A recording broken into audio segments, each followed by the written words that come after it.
Hi, I'm Sarah Woodbury. I've written over 40 novels inspired by Welsh history and mythology, and I love all things medieval, which is why I'm here today at Hadrian's Wall.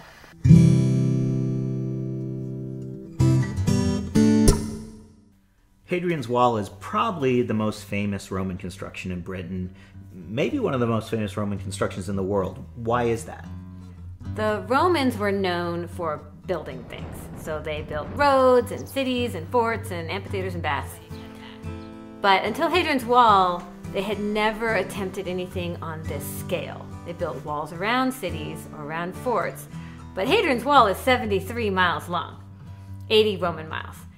It is built in stone with a base of 10 feet wide and a height of 20 feet.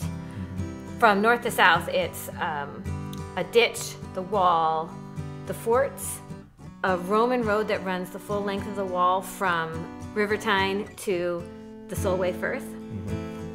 And then the southern defenses, which consist of a mound, ditch, and mound system.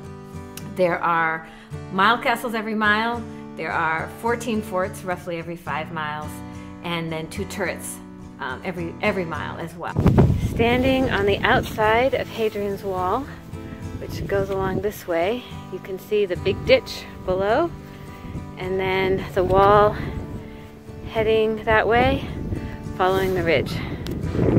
So it's just this massive construction. And one of the amazing things, it took only 6 years to build. So it was started in 122 and was done by 128. So it's like a 73-mile curtain wall for a castle. Yeah, with actually elements of the castles because of the forts built along the way as well. That's amazing. So what, were they worried about the Picts streaming into Britain and driving them out? No. The Romans spent 80 years trying to conquer southern Scotland, basically subject to guerrilla warfare and raids the whole time. Emperor Hadrian himself came to Britain in 122 AD, came to southern Scotland, and basically stood there and looked north and said, "We are done, no more," and drew a line, and they built the wall on that line. Truthfully, it was an amazing admission from a Roman emperor, because up until that time, the Roman Empire had been about infinite expansion, and he was admitting that there was a limit to the Roman Empire, and it was Hadrian's Wall. Now, at the same time, admitting that weakness also meant that he built a 73-mile wall. Yeah. It's hard to imagine a better representation of Roman might. Yeah, that's true. So how many people manned the wall? Thousands when it was fully manned. Each fort, and there were 14 to 17 actually, potentially, they're not really sure, could house 500 men when fully manned, obviously. No legions were stationed on the wall. 3 legions built the wall, but only auxiliary forces were stationed on the wall, and it was not a desirable posting. Britain itself was viewed as the worst posting in the empire, and Hadrian's Wall was the worst of the worst, and so no legions were stationed there. You can tell by how I look, it's been a heck of a day in terms of weather. Pouring rain, wind.